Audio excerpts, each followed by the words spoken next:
I can hear you as well. That's great. Just a brief, well, first off, just wanted to welcome Cody Daffer to the P&Z Commission. We confirmed him on December the 5th. So actually, looks like he might be sitting close to where I sit. So welcome, Cody. Appreciate your involvement and willingness to serve on this commission. Also on December 5th, we only had 3 public hearing items. Really pretty straightforward. If there's a golfer in the group there, you'll be a little bit saddened to know that there are some rate increases for the golf at Centennial and Ridgecrest.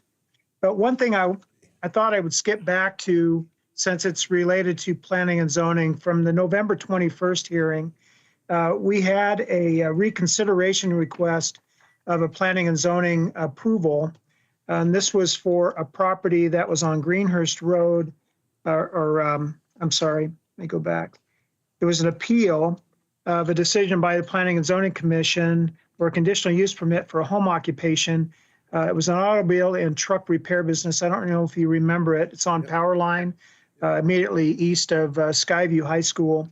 What we found, council approved the appeal simply because it was determined that the young man that wanted to run a home business off of that property did not live on the property. His parents did. They had no involvement or ownership of his business. It wasn't being used at all for any agricultural use. So it was really not considered a home business. And as such, council denied that. It approved the appeal by Mrs. Wilkinson. So I thought I'd share that with you in case it comes back up at any point. But other than that, last two city council meetings were pretty straightforward, but I'll answer any questions you might have if you have any for me. Any questions for Randy? Doesn't appear to be any. Well, happy holidays and Merry Christmas to you guys. Enjoy your evening. Merry Christmas. Same to you. Thanks, you too, Randy. Bye. Staff communications. Do we have anything, Rodney? You have nothing to tell us. Okay, we have the consent agenda.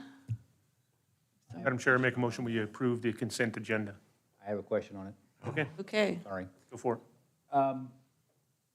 This is a second-year extension on this, and we've had a few of these where they extend beyond a year.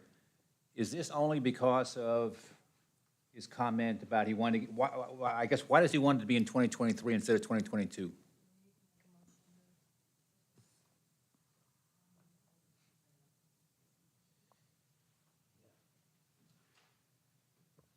Madam Chair, we need to have a motion to remove this from the consent agenda to have a discussion. okay. You want to make that motion? Sure. Motion to remove the item from the consent agenda. What is it? Item number Final 2. plat for Spring Hollow Ranch number 2. I'll second. Okay, it's been moved and seconded to remove Spring Hollow Ranch extension from the consent agenda. All those in favor? Aye. Any opposed? Okay. So now we approve the consent agenda and then go to that?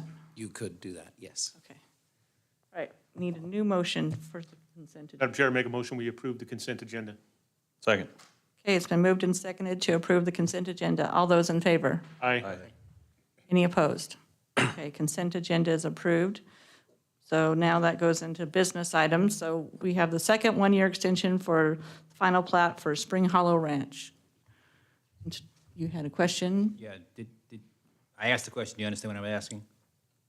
Yes, I do. Commissioner Kehoe. So it's all improvements associated with Phase 2, it says, have been completed. Sometimes when you have large developers like this, they have a certain amount of inventory that they can have in a year for financial purposes. Okay. So it could just be that he's waiting until the year 2023 to That add makes that sense. lot inventory to his books. Okay, makes sense. He didn't write that in here, but. Yeah, well, and I couldn't figure out why it would make any difference, but that makes good sense. Yeah, I think that's probably the reason. I've Okay. seen him do that before. I'm satisfied, thank you. Okay. Okay, do you want to make a motion? Since you took it off the consent, you don't. Madam Chair, I'll make a motion to approve the second one-year extension for final plat of Spring Hollow Ranch Number 2, including 75 buildable lots and 8 common lots on 13.95 acres for Sean Brownlee representing Trilogy Development. Second. Okay, it's been moved and seconded to approve the second one-year extension for Spring Hollow Ranch. All those in favor? Aye. Aye. Any opposed? Okay, it's that time of year again. We have elections, and we need nominations for chair. Madam Chair, I would nominate Ron Van Ocker as chair. I'll second that. Does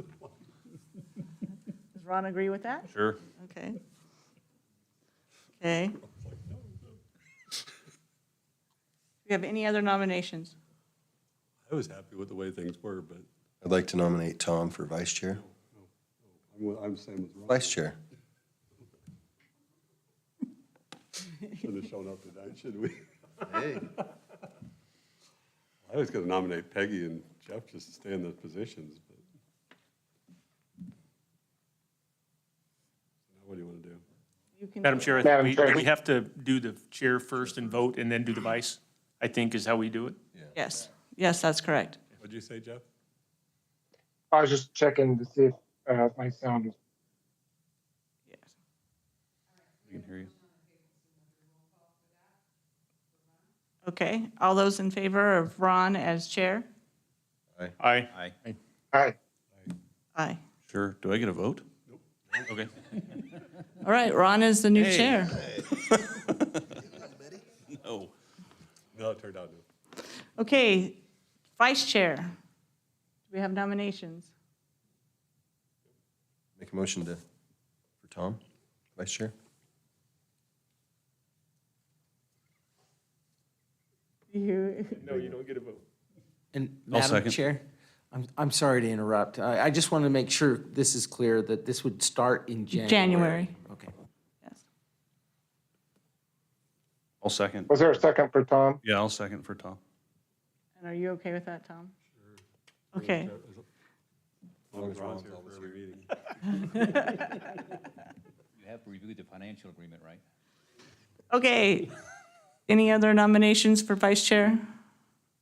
Okay, all those in favor of Tom for vice chair? Aye. Aye. Aye. Any opposed? Okay. All right, you guys, January, you guys start. Take over the world. Yay. That means you Okay. get to move down here by me, Peggy. What was that? So that means you get to move down here by me. That's right, now I'm gonna sit over there. Okay, first public hearing, subdivision plat for Sunnyvale East subdivision. Do we have the applicant here? Oh, it's not 6 o'clock yet. I'm sorry, we gotta wait 4 minutes, or else we get in trouble. Cannot start early. What just happened? You became president. Usually that happens when you don't show up. I know. That's why I showed up tonight.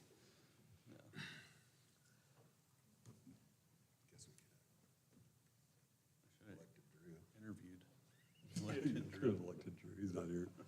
He's online. I haven't heard it. What was that, Tom? Told you he was Yeah, he online. is listening. We're all here, present and accounted for, in one way or another.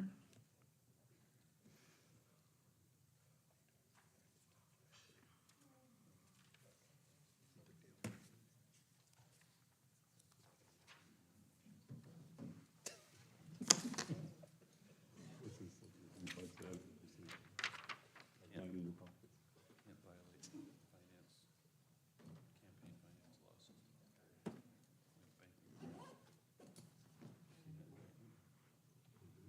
Skinner. Crypto nut ball. They're gonna get them for 3 minutes. violating campaign.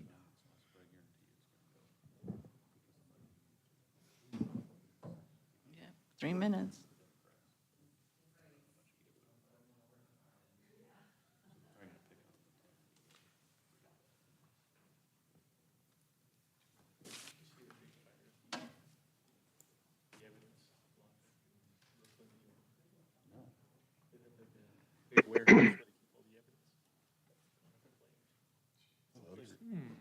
seems suspicious. That crypto guy?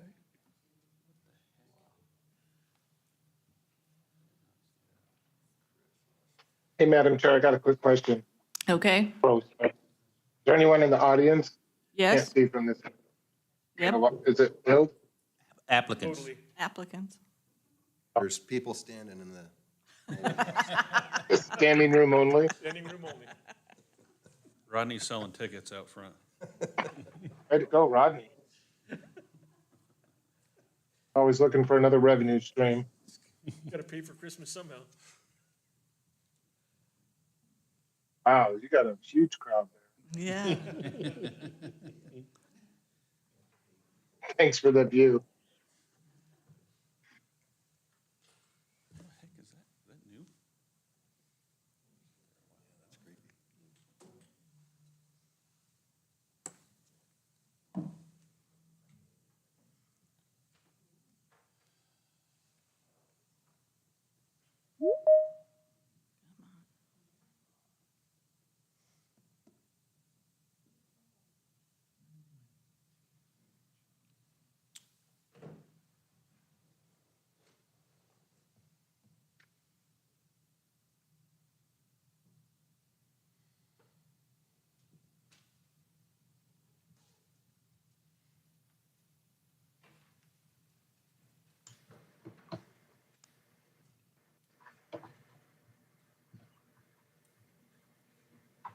Okay, it's 6 o'clock now. All right, now you can come up. We gotta follow the rules or they get us. Yeah, I get it. All right, my name's Austin Edwards, and I'm representing MM&T Holdings and Hubble Homes for our Sunnyvale East preliminary plat application. Address is 701 South Allen Street, suite number 104, Meridian, Idaho, 83642. What we're bringing to the table today is just a preliminary plat application. We're not changing any of the zoning or any of the existing land use for this project. Essentially, all we're proposing to do is split out lots to lot out a lot of these multifamily buildings that we're looking to develop in this RMH zone. So the preliminary plat conforms to RMH requirements for lot sizes, setbacks, et cetera. And it also adheres to the provisions set forth in the existing development agreement that exists on these parcels. Oops. So the area in yellow depicted on the screen is what we're looking to preliminary plat right now. The rest of the red area is Sunnyvale West and our existing Sunnyvale subdivision, most of which are already built out, as can be seen on this screen. So all the white parcels are actually already recorded and built parcels, most of which already have homes on them. On the western side, on Sunnyvale West, we have one phase remaining, and we have one single-family phase remaining on the Sunnyvale subdivision portion. And then on the far right side in the white is our existing fourplex communities that are already platted and probably half to two-thirds of the way built out. So what this is going to do is propose one more section of fourplex lots, some apartments, and then an assisted living facility on the north end, all of which conform to the existing zoning for RMH and also conform to the existing development agreement.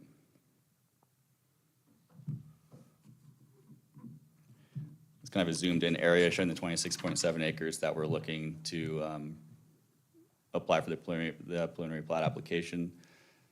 As it stands right now, there's 4 existing lots. One is for that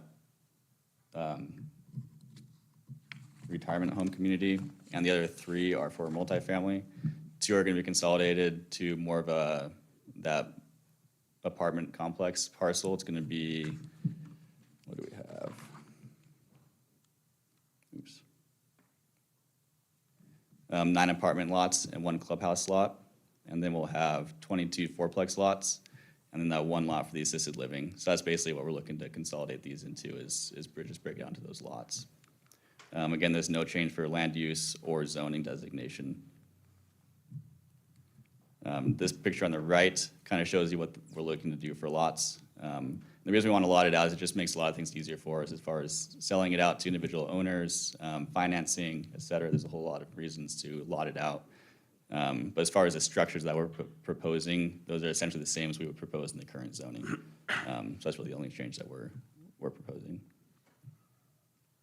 Here's some renderings of what we would be constructing. The fourplexes are a stacked flat product. It's what already exists to the south of what we're plotting right here. The apartments are going to be your garden-style walk-up, 3-story, 24plexes.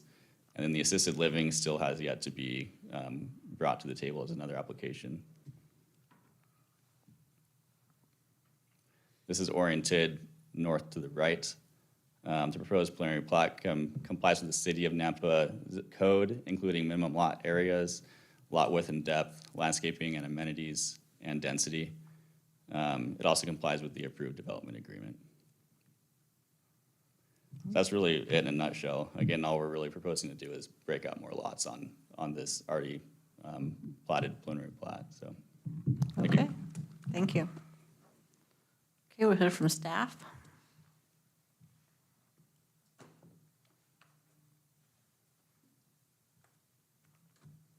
All right, thank you, Madam Chair and Commissioners. Christy Watkins, Principal Planner for the City of Nampa.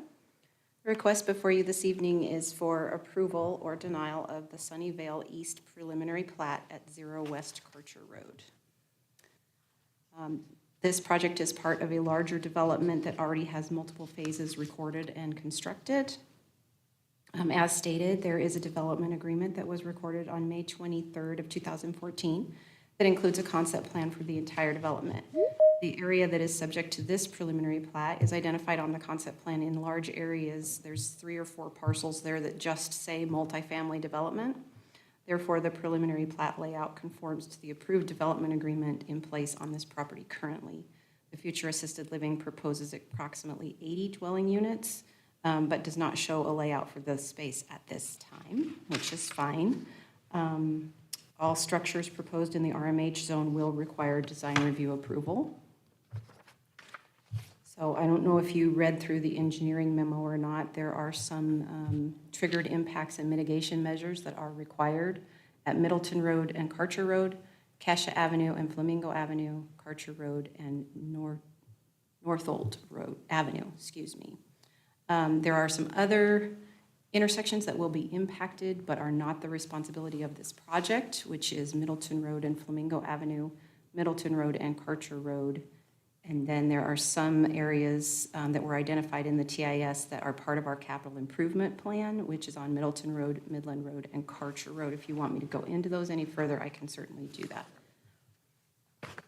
As far as the plat is concerned, there are 216 apartment units. There are 88 fourplex units with a total of 304. The parking spaces that are required would be 608. The total provided is 627 plus 36 ADA spaces. Again, the layout for the assisted living units has not been shown yet. If there's 80, then we will do that according to the formula that's in place at that time. As far as the minimum lot areas go, for fourplexes, the minimum lot area in an RMH zone is 7,000 square feet. Their minimum lot area that they're proposing is 9,089 square feet. For the apartment buildings, for the 24-unit apartment buildings, it's 17,000 square feet. They are proposing the smallest lot to be 32,506 square feet, so it is deemed compliant. They do meet the lot width and depth requirements. The landscape plan, the forester has reviewed it and just requests that they get a different species of tree because the ash tree has a borer problem. And then for amenities, there is a clubhouse, a community pool proposed, and they are proposing 16.57% open space, excuse me. The Valley View School District has stated that there is a school capacity concern in that area. The forester, again, has requested an alternate species for the ash tree. Parks requests an easement and construction along the Elijah Pathway. The police request a commitment from City Council to fund 1.5 officers and 0.51 support staff. And then engineering has requirements for access, utilities, drainage, and conditions of approval. These are the conditions of approval based on those comments. And these are your motions. I will stand for any questions. Christie, as to the Valley View letter that we got from them, what happens if the citizens keep turning down bonds and we keep putting more apartments in there? I mean, what happens? I mean, does somebody go to court and say something, or did we force a school to do something they can't afford, or what happens at this point? That's a great question, Commissioner Kehoe. I don't know. That's a state, asking you for. it's a state level decision. Well, they are working on that, I understand, from what I've been reading in the paper, but what if the state says, again, no? I mean, what happens? I You just don't, get to a point where I their don't know. classrooms are horribly overcrowded. Instead of having 25 kids in a class, they'll have 40. And then parents will start to complain and they'll realize that they have to do something about it. So Unfortunately, it's reactionary. Yeah, but, so that's not, it could be grounds for refusal to allow this application, but it's not necessarily something we'd want to do. Well, not just based on that. There'd have to be some really good other reasons for Right. denying this project. You Okay. can't just base it on the school district comments. All right. I just want to make sure we're on the right pathway here. I mean, the levies, the last two levies have been within a few hundred votes of passing. It's like people need to get out and vote. and the school district just needs to do a little bit better job of explaining it. Well, and that's something, because Lakeview, or Valley View rather, used to be real, it's okay, it's okay, it's okay. How many we passed when they just said nothing? And now Right. finally they're saying something, and I'm glad to see them doing that. Thank you. Christie, I may have missed this, but in your report, you said that the police department requests city council approval for so many officers, right? So does that happen by approval process? Is that how that It's- works, or they just recommend that? They recommend a commitment to fund. So we have a basis in our capital improvement plan that says so many officers per capita, right?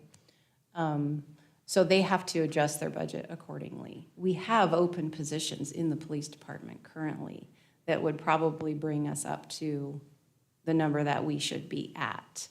I don't know those numbers right off the top of my head. That would be a bigger discussion with our financial people.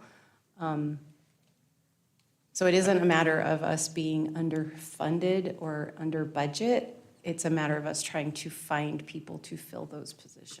Yeah, I didn't know, I just didn't know if, because of that language, if that was part of the approval process, that by approving it, city council would say, oh, we agree to this. That's all I was asking, so. Yep, that's how they Thanks. determine the budget for the next year. Sure.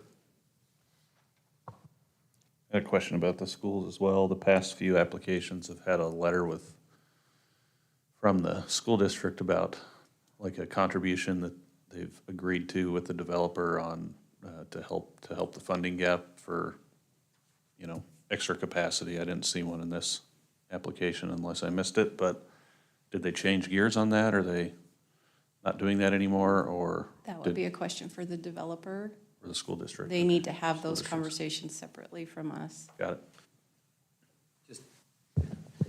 I was just wondering if you guys knew of any change in. And just a reminder from our city attorney, that approach is not considered legal for the city to consider as part of an approval. Right. So we need to be careful about how we talk about that, even with the developer. I was just curious. Yeah. If the- Okay, any other questions for staff? Okay, we'll go to public hearing. Do we have anyone signed up? Daniel? Parker? Somebody? You pay them all these big bucks and they can't get the job done. Okay. Is there anybody present that would like to speak for, against, or undecided on this? Does anybody want to ask the developer any questions? Okay. I would entertain a motion for closing public. hearing. Actually, I'm sorry, Madam Chair. Yes, Before we close public hearing, I do have a quick question because this came up in a previous hearing. Had about the shared ownership and maintenance when they went to body all of you're breaking up, Jeff. We're having a really hard time hearing you. Okay, never mind, go ahead. If I can assume what your question is regarding the shared access and all of those things, for a building permit to be approved, they would need to provide us with that shared access agreement, because typically what happens in these situations is they put all of the handicap parking into that shared space so that they can do it based on unit and not on parcel. And if you want me to explain that, I can. But when they spread it out over the whole thing, then the building department does require that they provide a shared access agreement at the time of building permit. Okay, thank you.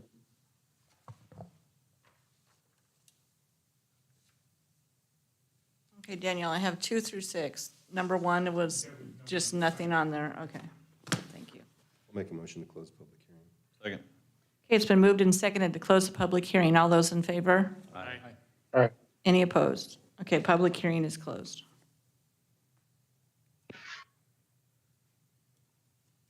Madam Chair, I'll move to approve the subdivision preliminary plat for Sunnyvale East subdivision in an RMH zoning, address at 0 Karcher Road for Patrick Connor representing MM&T Holdings LLC with all conditions, and to adopt the findings listed in the staff report. Second. Okay, it's been moved and seconded to approve the preliminary plat. All those in favor? Aye. all right. Any opposed? Okay. Thank you very much. Okay, action item number 2, annexation and zoning to IL zoning district for 0 Ustick Road. Do we have the applicant here?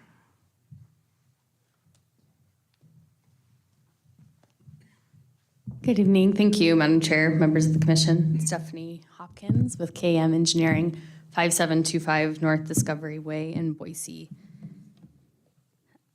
Thank you for having us here this evening. I'm here to discuss the North Midland Industrial Park project. I'm here on behalf of our client, River Range, Idaho.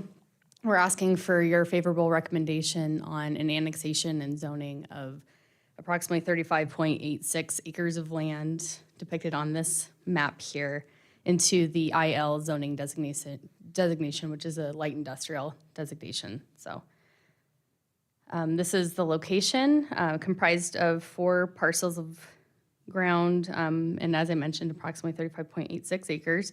It's located east of Midland Boulevard, halfway between Ustick and Linden Road. Currently, it's zoned M1 in Cannon County, which is a similar designation. It's light industrial in Cannon County. And we're requesting to join the city with a similar zoning designation to accommodate future industrial development. Approximately 60 acres of ground was annexed and zoned, I think, earlier this year, in July, to the IL district. It's depicted in kind of that weird Florida-shaped property. In the staff report, it was mentioned that this is a phase of that project, and it's actually not. It's different projects. So just as a point of clarification, this is North Midland Industrial Park, and the other one I think was Midland Commerce Center. So they're 2 different projects. The comprehensive plan does designate this property within the industrial land use. So the zoning designation we're asking for is in compliance with that and supports several comprehensive plan goals and intents, specifically by preserving industrial land to allow for future industrial development. And as I mentioned, we're requesting the IL zoning district and would propose to comply with whatever the code requirements are there as far as setbacks and uses. And we'll look to staff for direction as we come in with future uses and projects. So we're in agreement with the staff report and the recommended conditions of approval. I do have members of the development team available in person and online if you have questions that I can't answer. So with that, I will stand for any questions. Thank you. Doesn't look like we have any questions at this time. Perfect. Thank you. Okay, hear from staff. Thank you, Madam Chair and Commissioners. The action requested is an annexation and zoning to IL. The applicant covered most of this, so I won't go into too much detail. Surrounded by county, to the south is IL. The utilities in the area, there's a project currently underway, bringing utilities down U-Stick to the Noble Drain, which this project would eventually utilize once those are completed through the southerly boundary of this development. The staff findings in this case, the property is contiguous along the south side of the property. The IL zoning is consistent with the comprehensive plan. The area consists of county ag uses and industrial zone properties. The development would be in addition to the previously approved Midland Industrial Project to the south.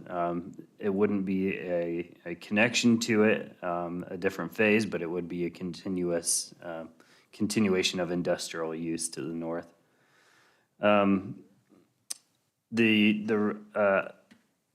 Nampa recently annexed in the 60 acres to the south, so that parcel is 60 acres. The rest of the findings are in the staff report. Staff doesn't have any concerns about the proposed zoning.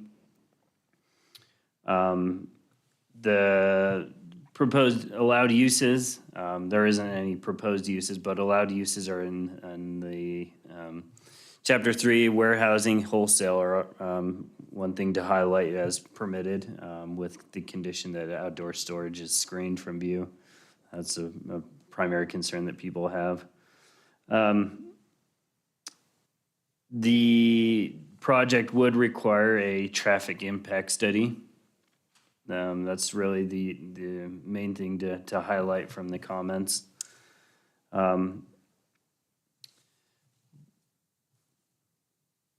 That's really, so this is the development to the south. This was the proposal that they brought forth when they were annexed. The yellow line there is the access road going through their parcel, and it's stubbed to the north property line. Canyon County, the Canyon Highway District number 4, one of their comments was that they would like to limit as many accesses off of Midland as possible. So that will be considered when development does occur. Conditions of approval are in the staff report. Potential motion is there for you. And I will stand for any questions. Any questions for Parker? Okay, we'll go to public hearing. I have Louis Spiker, who is part of the applicant's team on there. Did you wish to speak? Only if there were questions that I could answer. Okay. Is there anybody else that would like to speak for, against, or undecided on this? Okay, we do have somebody online. This is Bob Sumter. I'm just here for, I represent the developer. I'm just here for questions. Okay, thank you. All right, nobody else? Do you have any questions for the applicant? I guess I'd just ask if there's a layout, so if you want to come up and.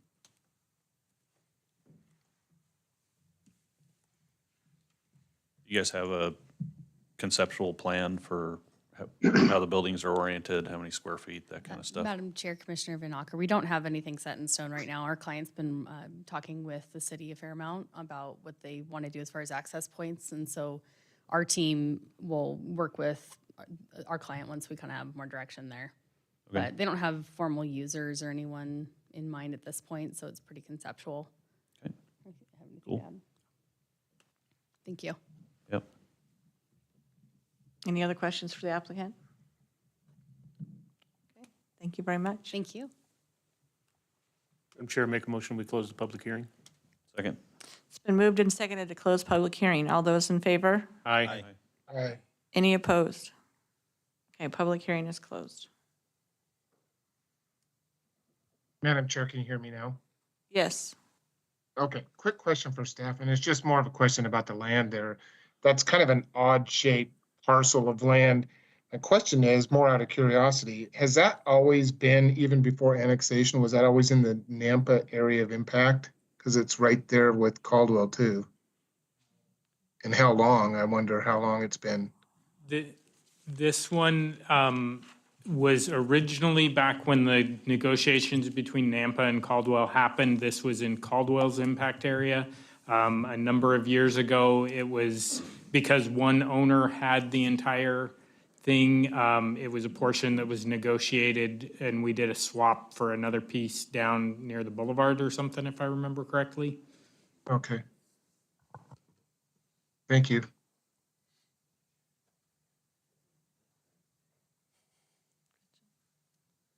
What do you guys think?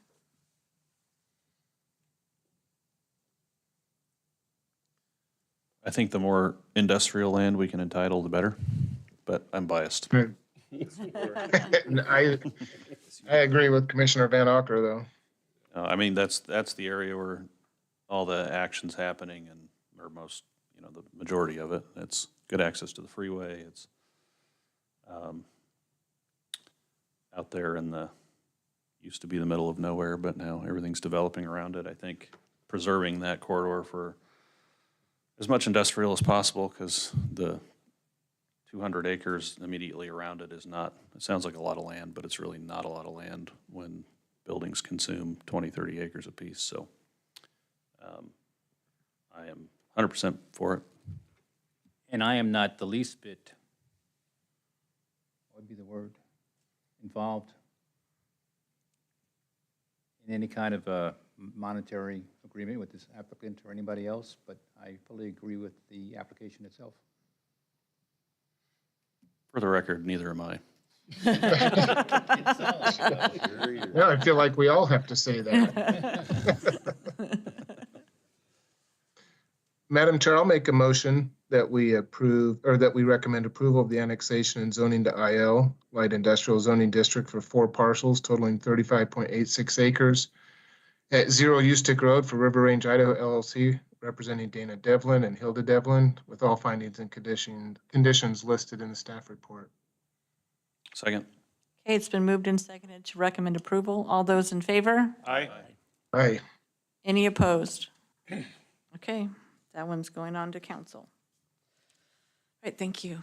All right, action item number 3, annexation and zoning to RS6 for 7.84 acres as addressed at 0 East Railroad Street. And Christy, this is all you.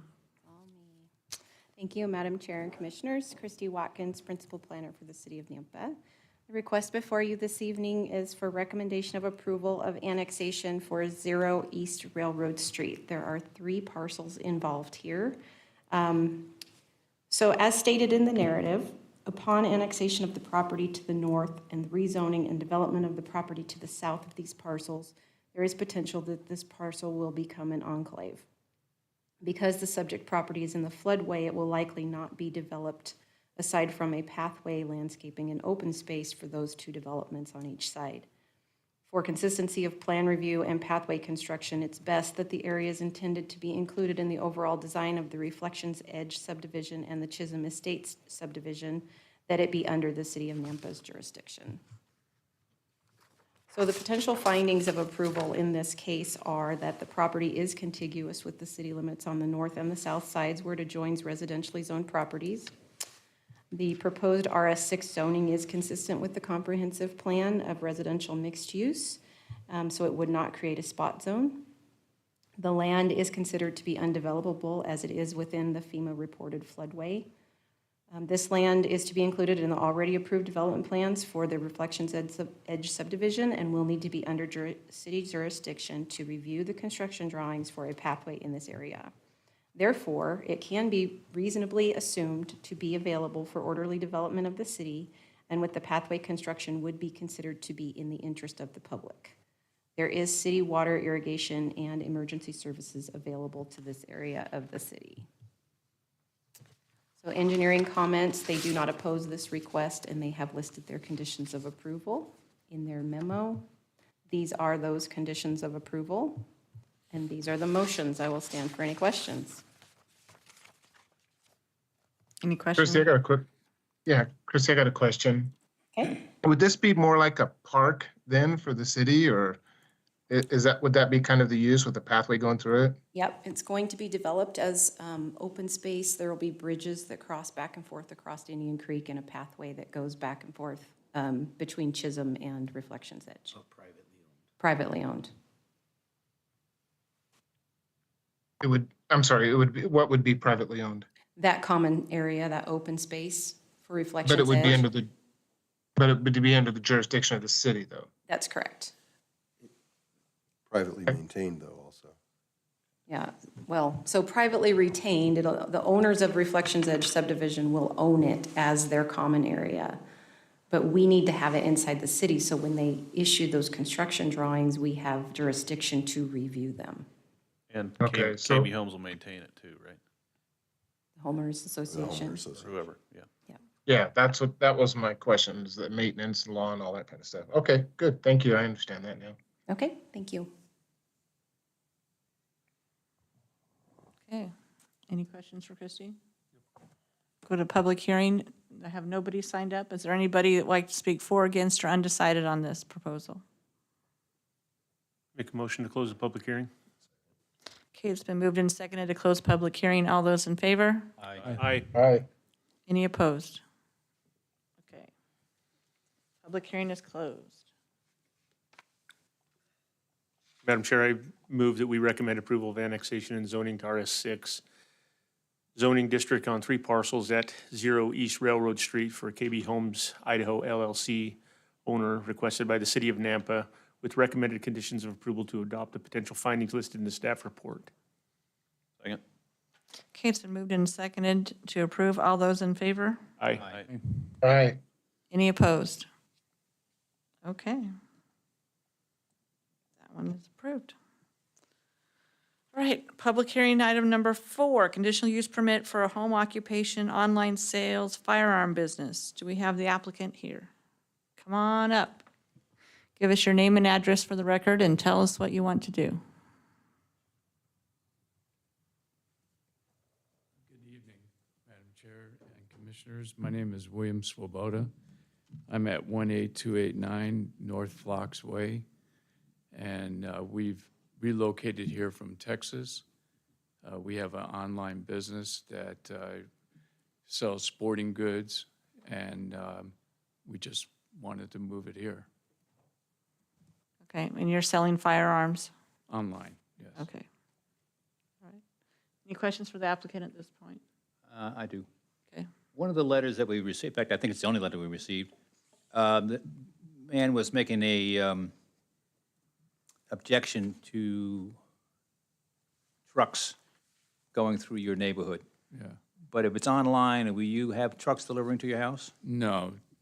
I mean, we have FedEx and Yeah. UPS and Amazon. Same as everybody and else is. everybody else going through Yeah. there. But no, we don't have any inventory. We don't keep anything at the house. Okay, so their concern is unfounded, more or less. No.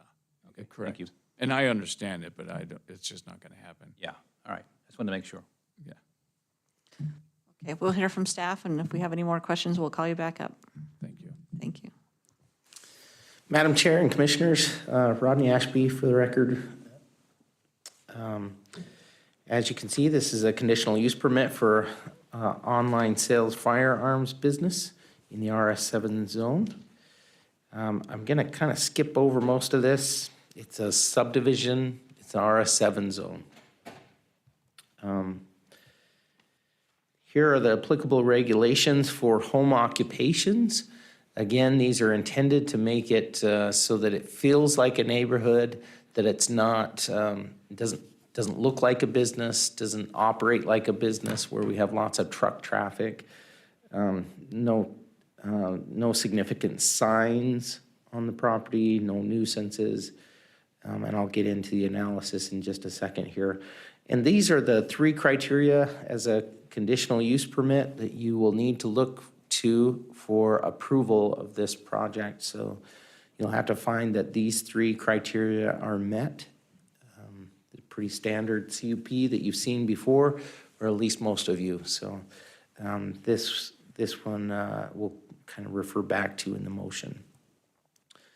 The correspondence we received, only Nampa Building Department requested Title IV compliance I don't anticipate any changes to the building or anything, but if there were for an office setting of some kind, they would need to comply with that regardless.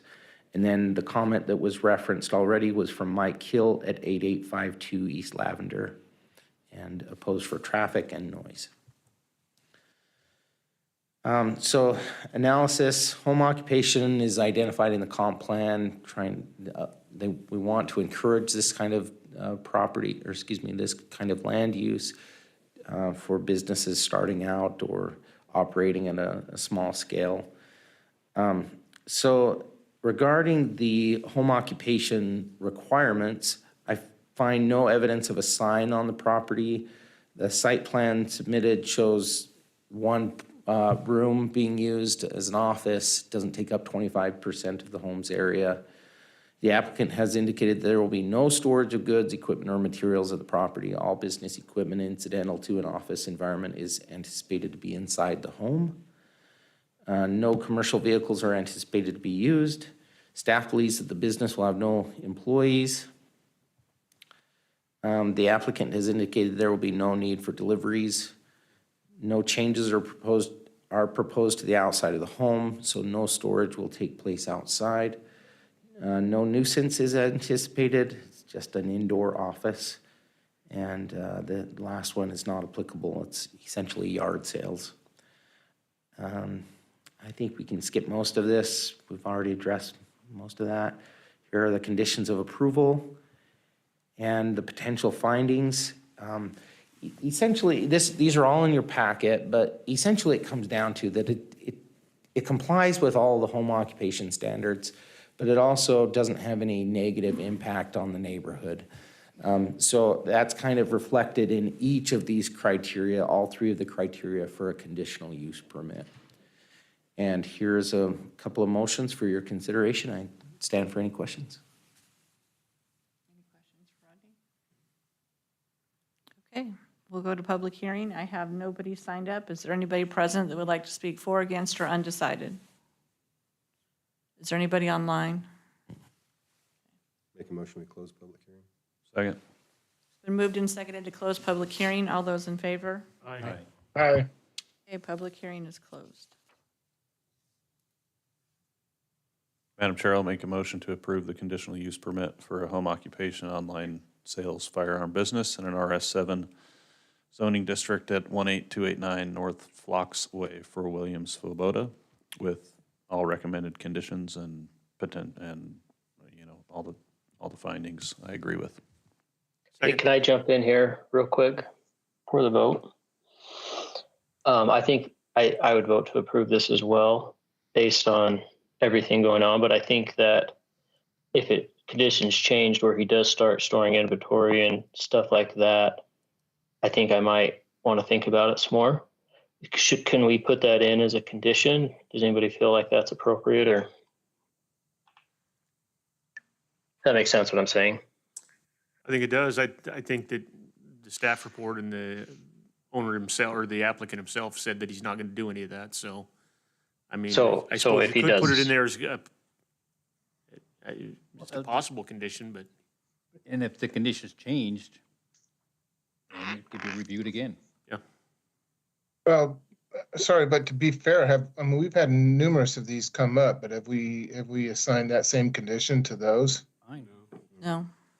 So, but I guess there's nothing worse. If we approve this CUP, can he do any kind of firearm business out of this home, or is it only the kind that we look at today? We're approving online firearm sales. Okay.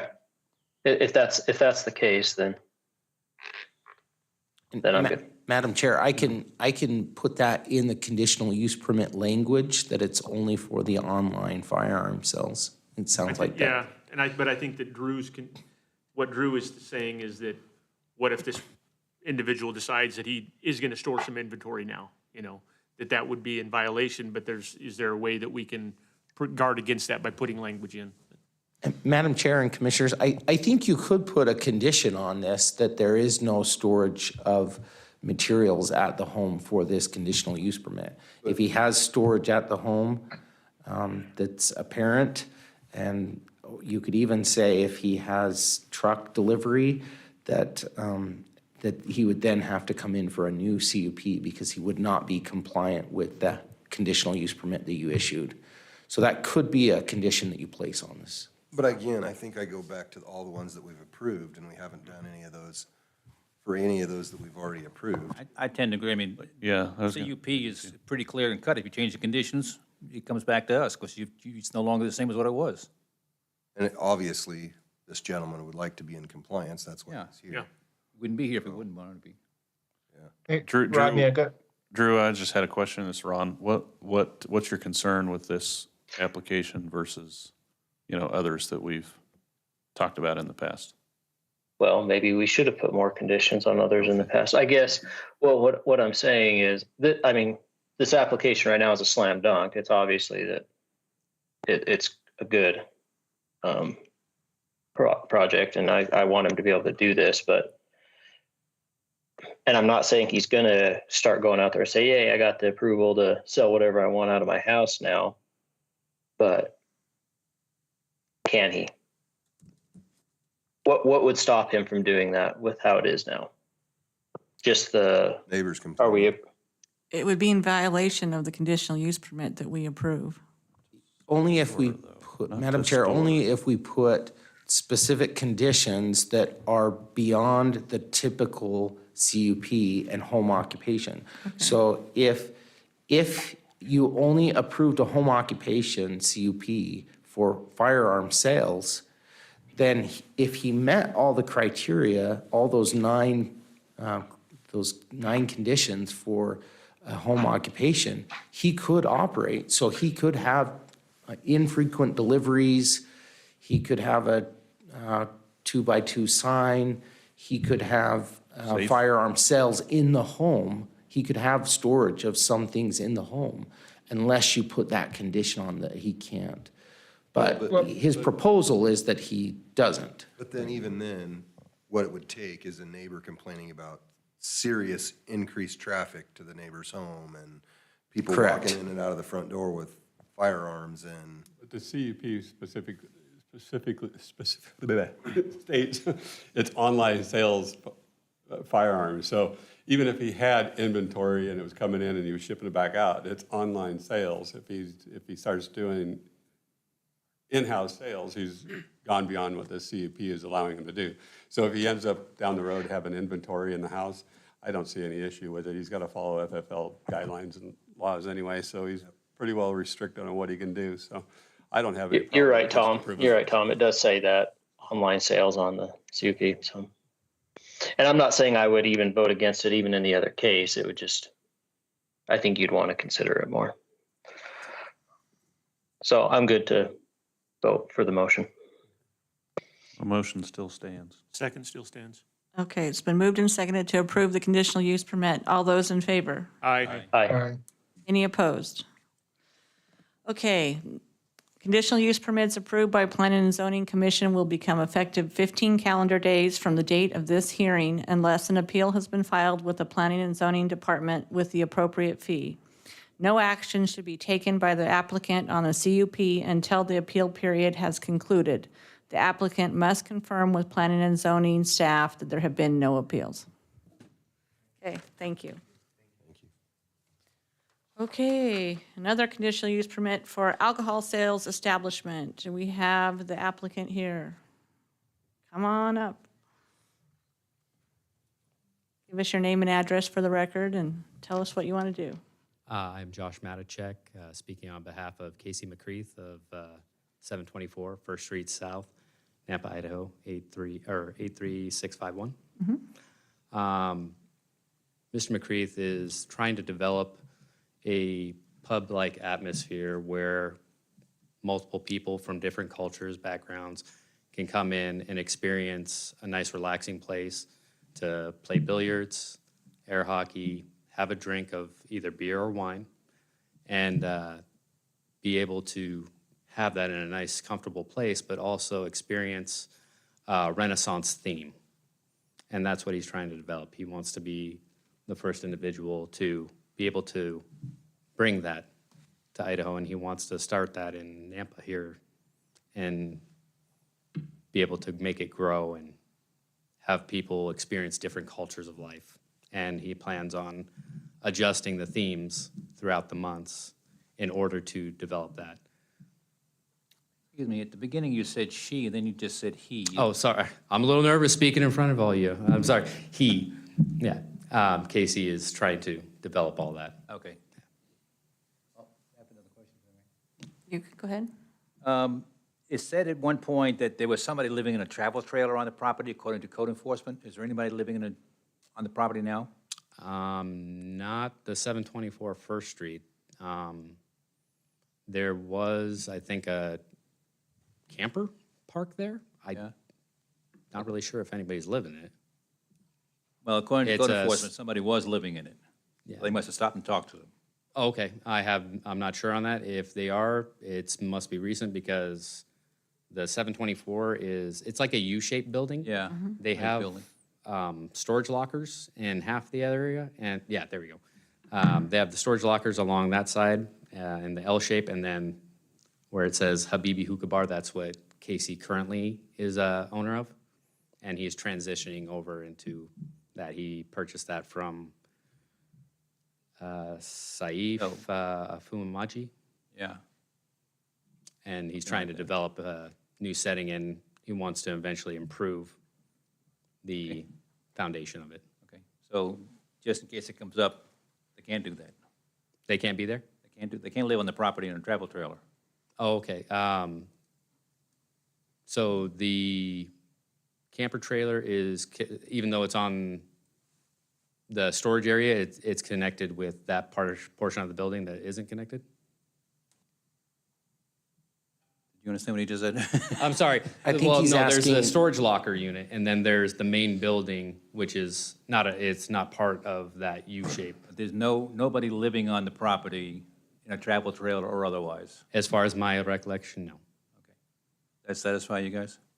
It's, I think what he's saying is it's on the property, but it's not the space that That we're, they're going to occupy. that we're occupying. So then it doesn't matter. It's on the property. But you said it wasn't on the property. It's not on his part of the property. Part of the property is Correct. it on? It would be on the owner to get with code enforcement, the owner of the property and get with code enforcement and tell the camper he's got to go.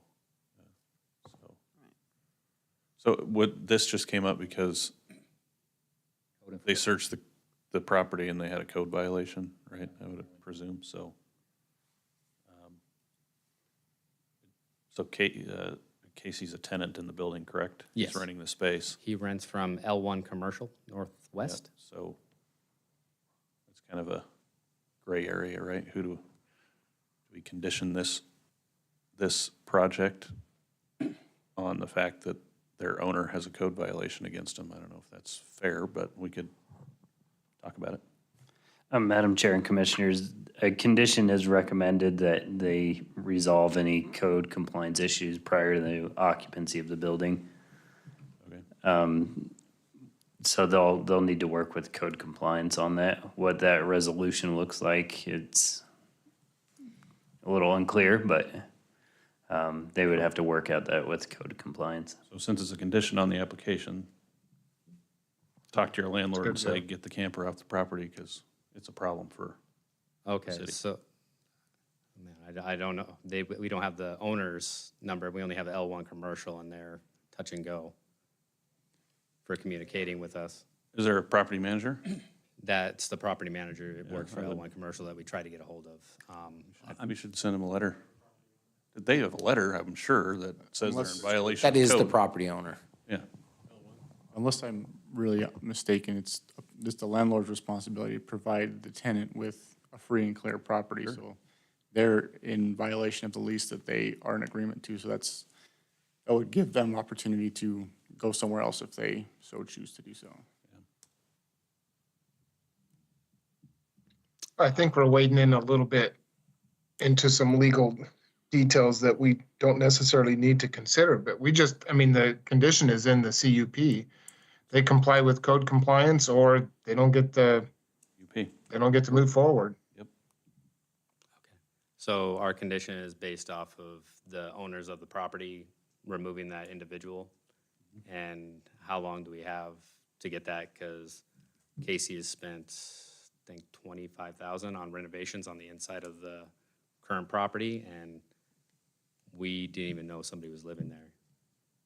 I think you need to get with code compliance, and as fast as the owner complies with code compliance request, the sooner you can get going on the CUP and move And- forward from there.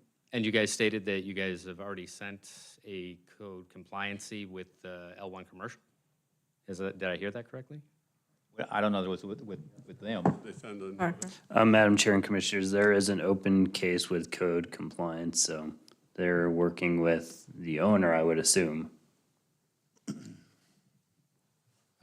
And that's all we can go from.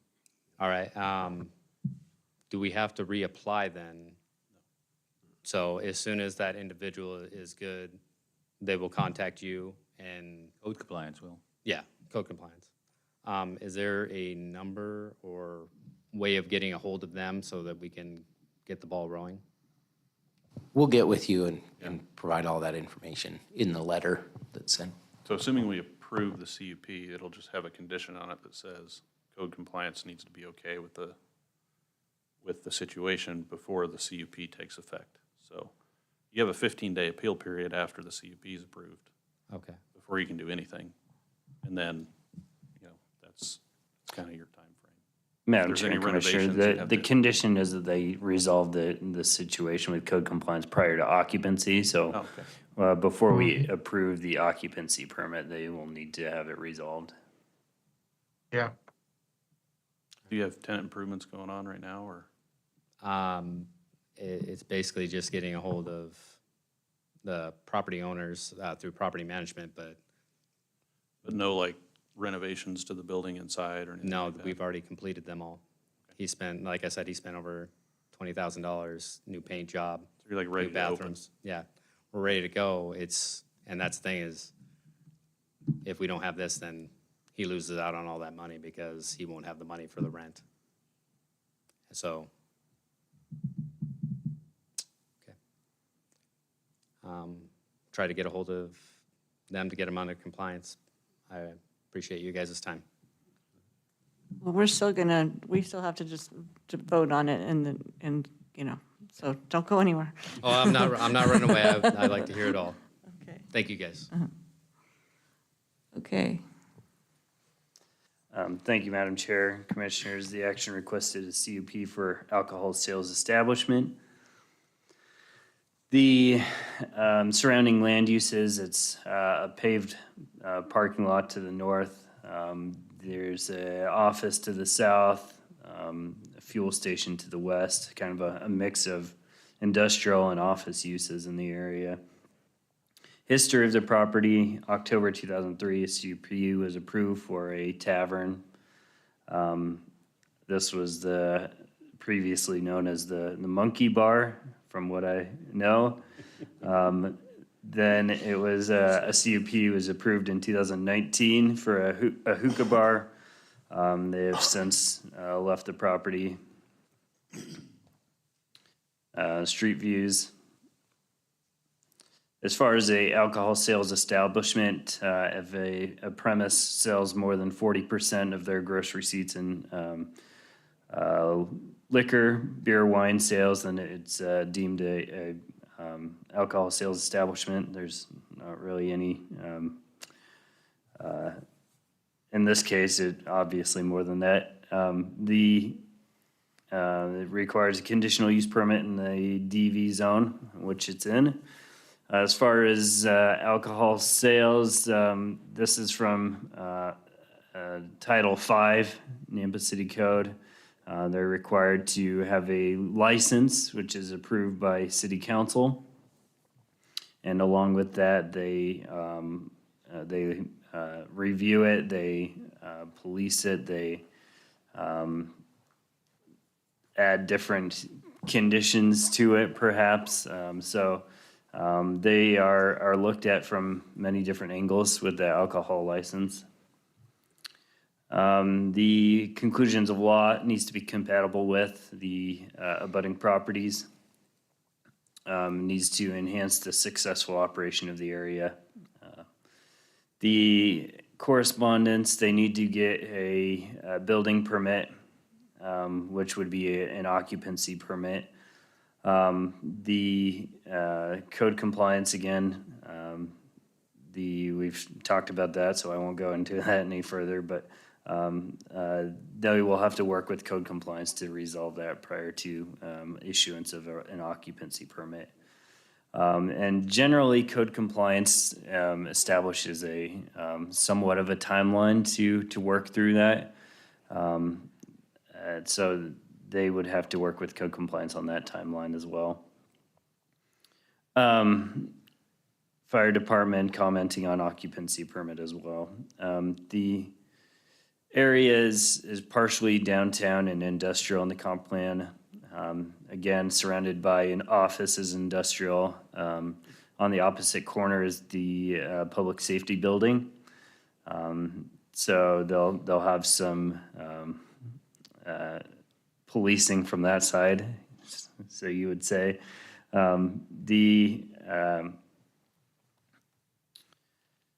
The commission would need to determine whether the use would have a negative impact and then add any mitigating conditions if so deemed. The recommended conditions are in the staff report. The conditional use permit is only would only be granted to this operator and this business. So once they leave the property, a new bar, alcohol establishment would have to get a new CUP. Recommended, the potential findings are in the staff report. Potential motion is there for you, and I will stand for any questions. Hey, Parker, this is Jeff. Could you go back to the correspondence real quick, that slide? Yes. So Nampa, so the property is, code compliance is recommending the CUP not be, okay. I'm sorry, I was thinking that recommendation was coming from planning and zoning staff, but that's coming from code compliance. Correct. Okay. And I wish there was a way that you guys, whoever's developing or putting that business in, throw a bush or a tree or a little bit of greenery out in front, kind of spruce that place up a little bit. I know we can't put that in the conditions, but it's a hope and a wish. Well, it would certainly improve the property. I mean, it's been an eyesore for many years. So hypothetical, if the owner didn't do anything about the camper situation, is there a way that the occupant could get a hold of police or somebody to help remove the person since they're illegally living there? No? Not without the property owner's support.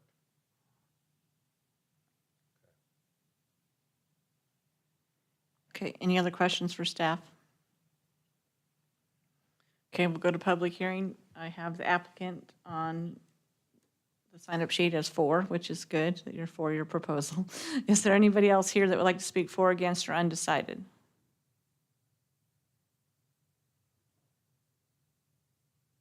Make a motion that we close the public hearing? Second. Okay, it's been moved and seconded to close public hearing. All those in favor? Aye. Aye. Any opposed? Okay, public hearing is closed. Well, it would be nice if they could spiff up the place a little bit because it is kind of a bare bones establishment and it has a bad reputation, having used to work across the street from it. This is going to be a huge improvement, I think. I'm certainly in favor of it.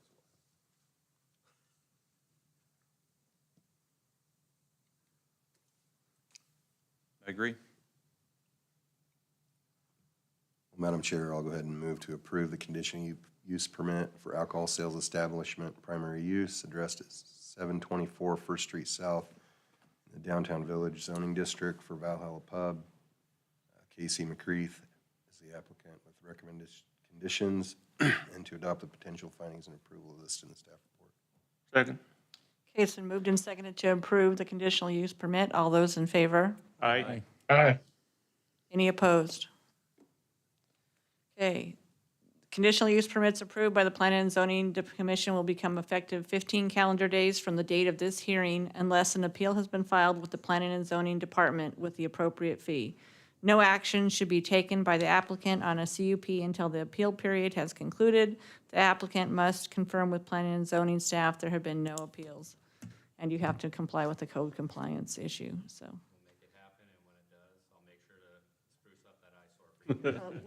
We like that. Nice planner, though. Thank you.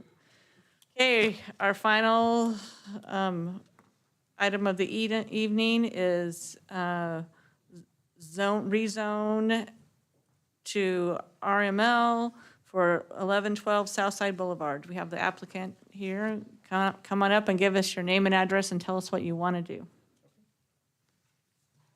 Good evening. So my name is Rodolfo Benitez, with my address is 1112 Southside Boulevard.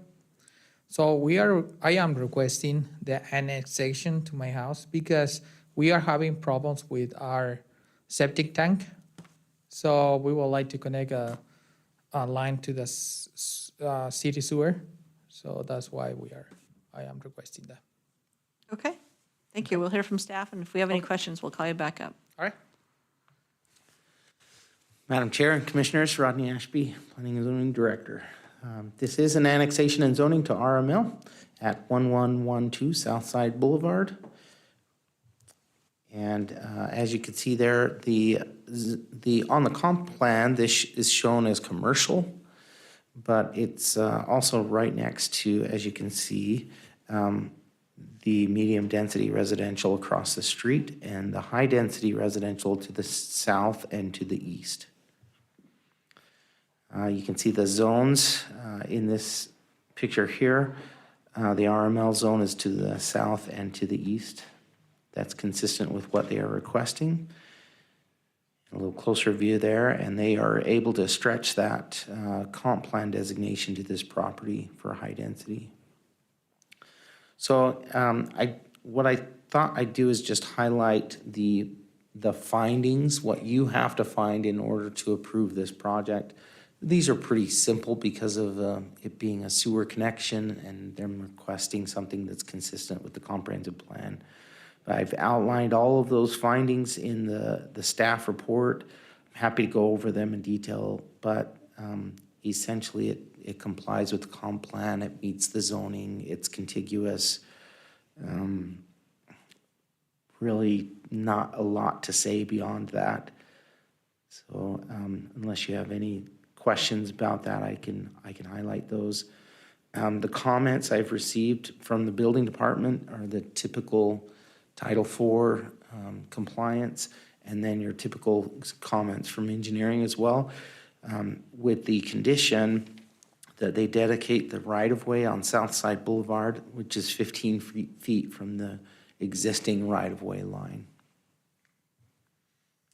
These are the recommended conditions of approval, including that a dedication of right-of-way, and here are the motions for your consideration. Okay, we'll go to public hearing. Is there anybody here that would like to speak for, against, or undecided on this? I need a motion to close public hearing. So moved. Second. Okay, it's been moved and seconded to close public hearing. All those in favor? Aye. Aye. Any opposed? Okay, public hearing is closed. They are aware of the 15-foot dedication, right?